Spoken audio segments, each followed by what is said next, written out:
पाकिस्तान सुधर जाएगा, वहां हालात बुरे हैं, फिर भी वो भारत के खिलाफ साजिशें रचने में लगा है, जबकि उसके देश में ही रोटी का घोटाला हो गया। पाकिस्तान के पूर्व प्रधानमंत्री और पीएमएलएन यानी पाकिस्तान मुस्लिम लीग नवाज पार्टी के नेता शाहिद खाकान अब्बासी का दावा है कि सरकार की मुफ्त आटा वितरण में योजना में 2000 करोड़ पाकिस्तानी रुपयों का गबन किया गया।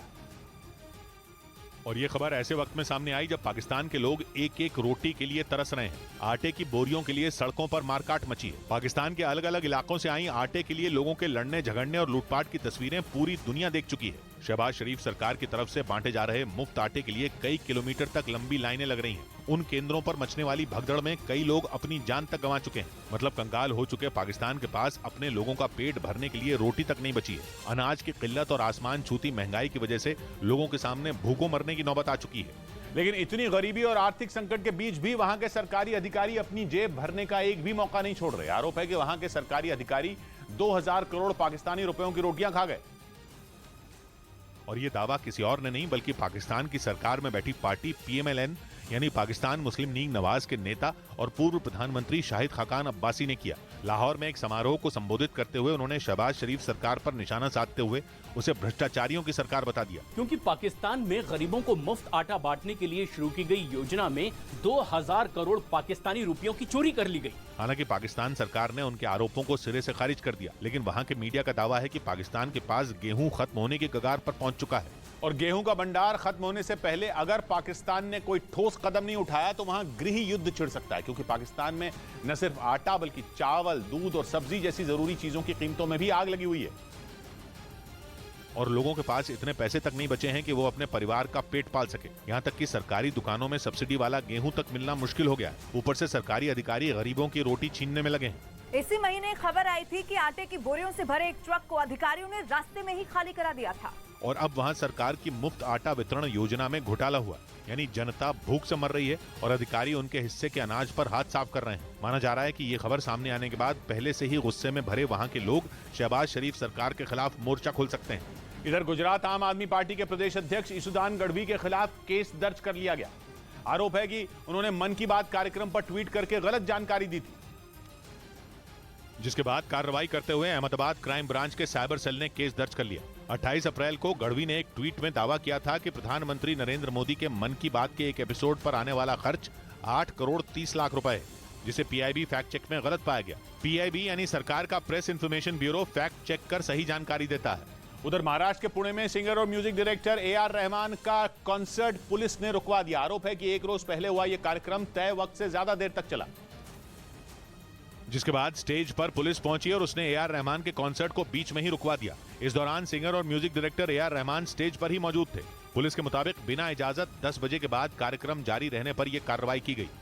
इस बीच गैंगस्टर अतीक अहमद की डायरी से उमेश पाल हत्याकांड में इस्तेमाल हुए कोड वर्ड का पर्दाफाश हो गया। पुलिस सूत्रों के मुताबिक ये डायरी उत्तर प्रदेश के प्रयागराज में मौजूद अतीक के पुश्तैनी घर से बरामद हुई थी, जिसकी जांच के बाद उमेश पाल हत्याकांड में इस्तेमाल हुए कोड वर्ड की पूरी कहानी सामने आ गई। पुलिस सूत्रों के मुताबिक गुजरात की साबरमती जेल में बंद अतीक अहमद को बड़े 006 नाम दिया गया था, जबकि यूपी की बरेली जेल में बंद अतीक के भाई अशरफ को छोटे 007 कोड वर्ड दिया गया था। झांसी में एनकाउंटर में मारे गए अतीक के बेटे असद का कोड नाम अंश यादव 00 था। इसी तरह वारदात में शामिल 5 शूटरों के नाम के कोड वर्ड भी तैयार किए गए थे। ये भी तय किया गया था कि फोन पर कोई भी एक दूसरे का नाम नहीं लेगा, बल्कि कोड वर्ड के जरिए ही बातचीत होगी। और इसी तरह हत्याकांड में शामिल सभी लोगों के लिए अलग अलग कोड वर्ड तैयार किए गए थे। पुलिस को चकमा देने के लिए अतीक और उसके गुर्गे बातचीत के दौरान नाम के बदले उन्हीं कोड वर्ड का इस्तेमाल करते थे। यानी उमेश पाल को मारने की प्लानिंग कई दिनों से की जा रही थी। पुलिस सूत्रों के मुताबिक गुजरात की साबरमती जेल और यूपी की बरेली जेल में इस हत्याकांड की साजिश रची गई थी, जिसमें यह तय हुआ था कि वारदात से पहले और बाद में कोई भी अपने मोबाइल का इस्तेमाल नहीं करेगा। 24 फरवरी को प्रयागराज में उमेश पाल की हत्या हुई थी और उससे करीब 10 दिन पहले हत्याकांड में शामिल सभी लोगों को एक आईफोन और 3 सिम कार्ड भी दिए गए थे। पुलिस सूत्रों का कहना है कि अतीक लगातार सभी लोगों से संपर्क में था और उमेश पाल की हत्या के तुरंत बाद उसने आईफोन से घर पर कॉल करके सभी को मुबारकबाद दी थी।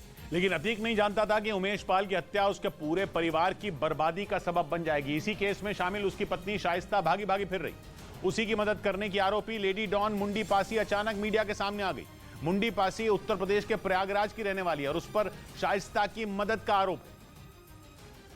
और पुलिस सूत्रों का दावा है कि उसने कई बार शाइस्ता को भगाने में मदद की थी। उमेश पाल हत्याकांड के बाद से ही शाइस्ता परवीन फरार चल रही। पुलिस की कई टीमें उसकी तलाश में उत्तर प्रदेश के अलग अलग जिलों के साथ साथ दूसरे राज्यों में लगातार छापेमारी कर रही। सूत्रों के मुताबिक इसी दौरान पुलिस के हाथ लेडी डॉन मुंडी पासी का सुराग मिला। प्रयागराज के कछार इलाके के रहने वाली मुंडी पासी के खिलाफ कई मुकदमे दर्ज हैं, इसीलिए आसपास के इलाके में उसे लेडी डॉन कहा जाता है। पुलिस सूत्रों का कहना है कि फरार होने के दौरान शाइस्ता परवीन से मुंडी पासी कई बार मिली थी और उसी ने कई बार पुलिस से बचने में शाइस्ता की मदद की थी, क्योंकि कुछ रोज पहले ही यह खबर आई थी कि शाइस्ता परवीन अतीक के करीबियों की मदद से प्रयागराज के कछार इलाके में छिपी है, जिसके बाद पुलिस ने वहां तलाशी अभियान भी चलाया था। लेकिन पुलिस सूत्रों का कहना है कि मुंडी पासी की मदद से ही शाइस्ता परवीन वहां से भाग निकली थी और अब वो खुद मीडिया के सामने आ गई और उसने अपने ऊपर लगे सारे आरोपों को सिरे से खारिज कर दिया। हमारी दुश्मनी है सर, दुश्मनी से मुझे फंसाया जा रहा है। शाइस्ता परवीन से मेरा कोई लेन देन नहीं। मुंडी पासी ने आरोप लगाया कि अतीक के इशारे पर उसके परिवार वालों की हत्या करवाई गई थी। इसी वजह से अतीक और उसके परिवार वालों से उसकी दुश्मनी है। जबकि पुलिस सूत्रों का दावा है कि उमेश पाल हत्याकांड से पहले भी मुंडी पासी और शाइस्ता परवीन की मुलाकात हुई थी। उस मुलाकात के दौरान अतीक का गनर एहतशाम भी उनके साथ मौजूद था, जो फरार है और पुलिस से जुड़ी हर छोटी बड़ी जानकारी शाइस्ता तक पहुंचाने में जुटा है। सूत्रों का दावा है कि 4 दिन पहले भी पुलिस को शाइस्ता परवीन के प्रयागराज में होने की खबर मिली थी। इसके बाद पुलिस की टीम फौरन वहां पहुंची, लेकिन आरोप है कि वहां बुर्का पहने कई मुस्लिम महिलाओं ने पुलिस का रास्ता रोक लिया, जिसका फायदा उठाकर शाइस्ता परवीन वहां से फरार हो गई थी। सूत्रों का यह भी कहना है कि पुलिस की टीम के वहां पहुंचने के बाद मस्जिद से एक अनाउंसमेंट की गई थी, जिसमें महिलाओं को घरों से बाहर निकलने के लिए कहा गया था। पुलिस सूत्रों का दावा है कि शाइस्ता प्रयागराज में ही छिपी है और मुस्लिम समुदाय के लोग उसकी छिपने में मदद कर रहे हैं। इधर 1 मई से रसोई गैस के दामों में भारी कमी कर दी गई, जिसके बाद कमर्शियल गैस सिलेंडर 171 रुपए सस्ता हो गया। इससे पहले दिल्ली में 19 किलो के कमर्शियल एलपीजी सिलेंडर की कीमत 2028 रुपए थी, लेकिन पेट्रोलियम कंपनियों ने इसके दाम घटाकर अब 1856 रुपए कर दिए। इससे पहले भी 1 अप्रैल को 19 किलो वाले कमर्शियल सिलेंडर की कीमतों में 91 रुपए की कटौती की गई थी। उधर छत्तीसगढ़ बीजेपी के पूर्व अध्यक्ष और 3 बार लोकसभा सांसद रहे नंद कुमार साय कांग्रेस में शामिल हो गए। एक दिन पहले ही उन्होंने पार्टी के कुछ नेताओं पर अपनी छवि खराब करने का आरोप लगाकर बीजेपी से इस्तीफा दे दिया था, जिसके अगले दिन नंद कुमार साय ने कांग्रेस का दामन थाम लिया। उन्होंने छत्तीसगढ़ के मुख्यमंत्री भूपेश बघेल की मौजूदगी में कांग्रेस की सदस्यता ली। राज्य में इसी साल के अंत में विधानसभा चुनाव होने हैं। ब्रेकिंग न्यूज आ रही है। ईरान ने अमेरिका और इजराइल के खिलाफ खुलेआम मोर्चा खोल दिया है और मुस्लिम देशों को उनके खिलाफ भड़का रहा है। ईरान के सुप्रीम लीडर ने इराक के राष्ट्रपति से कहा है कि वो अमेरिका के एक भी सैनिक को वहां न रहने दें और उन्हें इराक से निकाल दें। ईरान ने इराक से यह तक कह दिया कि अमेरिका भरोसे के लायक नहीं है। इराक के राष्ट्रपति ईरान गए थे और इसी दौरान ईरान ने इराक से यह बात की और कहा कि वो इराक में मौजूद करीब 2500 अमेरिकी सैनिकों को बाहर फेंक दे। यानी ईरान ने मुस्लिम देशों का मोर्चा बनाने की मुहिम में इराक को भी जोड़ लिया। ईरान के सुप्रीम लीडर ने यह तक कह दिया कि वो इराक से पुराने गिले शिकवे भुलाने को तैयार है। यानी ईरान खुलेआम अमेरिका से दो हाथ करने के मूड में आ गया और मुस्लिम देशों को साथ लाकर बाइडेन को ललकारने की कोशिश में जुट गया। क्योंकि अमेरिका के दोस्त इजराइल में हुई अल-अक्सा मस्जिद की हिंसा ने ईरान के हाथ में वो मौका दे दिया जिसका इस्तेमाल करके वो मुस्लिम देशों का मास्टरमाइंड बनने के चक्कर में ईरान वो हर जुगाड़ लगा रहा है जिससे मुस्लिम देशों को अमेरिका और इजराइल के खिलाफ किया जा सके, खासकर अमेरिका के। क्योंकि ईरान जानता है कि अगर अमेरिका कमजोर पड़ा तो इजराइल का खेल अपने आप खत्म हो जाएगा। यानी अमेरिका को पस्त करके ईरान एक तीर से 2 निशाने साधना चाहता है, जिसके लिए उसने मुस्लिम देशों को एक साथ लाने की मुहिम शुरू कर दी। इराक को अमेरिका के खिलाफ भड़काना ईरान की उसी मुहिम का हिस्सा है, क्योंकि ईरान में अमेरिका के हजारों सैनिक बैठे हैं जो ISIS से लड़ने में इराक की सेना की मदद करते हैं। ईरान चाहता है कि इराक उन अमेरिकी सैनिकों को अपनी जमीन से निकाल फेंके जिसके बारे में तेहरान पहुंचे इराक के राष्ट्रपति अब्दुल लतीफ रशीद की ईरान के सुप्रीम लीडर से बात हुई। या यूं कहें कि ईरान ने इराक के कान भरे, क्योंकि ईरान ने इराक से बोल दिया कि वो अमेरिका पर जरा सा भी भरोसा ना करे, क्योंकि अमेरिका उस लायक नहीं।